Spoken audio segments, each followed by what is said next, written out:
کرتا ہوں اللہ تعالیٰ کے نام سے جو بڑا مہربان نہایت رحم والا ہے۔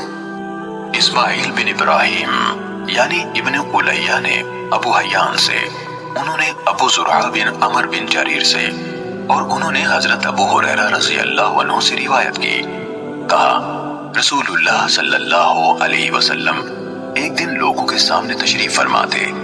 ایک آدمی آپ صلی اللہ علیہ وسلم کے پاس آیا اور پوچھا، اے اللہ کے رسول، ایمان کیا ہے؟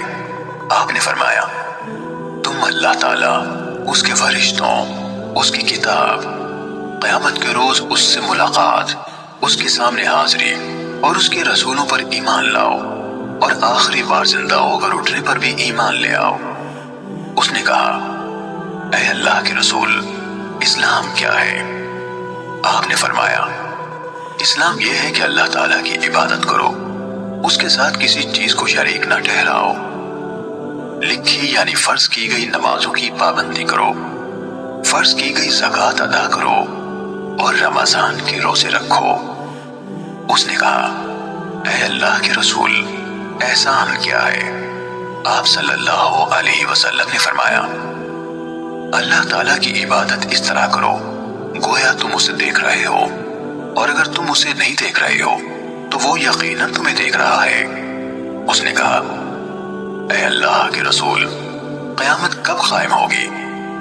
آپ صلی اللہ علیہ وسلم نے فرمایا، جس سے سوال کیا گیا ہے وہ اس کے بارے میں پوچھنے والے سے زیادہ آگاہ نہیں، لیکن میں تمہیں قیامت کی نشانیاں بتا دیتا ہوں۔ جب لونڈی اپنا مالک جنے گی تو یہ اس کی نشانیوں میں سے ہے، اور جب ننگے بدن اور ننگے پاؤں والے لوگوں کے سردار بن جائیں گے تو یہ اس کی نشانیوں میں سے ہے، اور جب بھیڑ بکریاں چرانے والے اونچی اونچی عمارتیں بنانے میں ایک دوسرے سے مقابلہ کریں گے تو یہ اس کی علامات میں سے ہے۔ قیامت کے وقت کا علم ان 5 چیزوں میں سے ہے جنہیں اللہ تعالیٰ کے سوا کوئی نہیں جانتا ہے۔ پھر آپ صلی اللہ علیہ وسلم نے یہ آیت پڑھی، بے شک اللہ تعالیٰ ہی کے پاس قیامت کا علم ہے، وہی بارش برساتا ہے، اور وہی جانتا ہے کہ ارحام یعنی ماؤں کے پیٹوں میں کیا ہے۔ کوئی زیرو نہیں جانتا کہ وہ کل کیا کرے گا، نہ کسی متنفس کو یہ معلوم ہے کہ وہ زمین کے کس حصے میں فوت ہوگا۔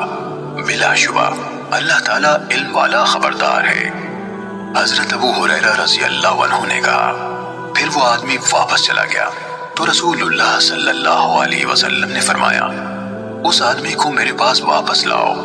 صحابہ کرام رضی اللہ عنہ اسے واپس لانے کے لیے بھاگ دوڑ کرنے لگے تو انہیں کچھ نظر نہ آیا۔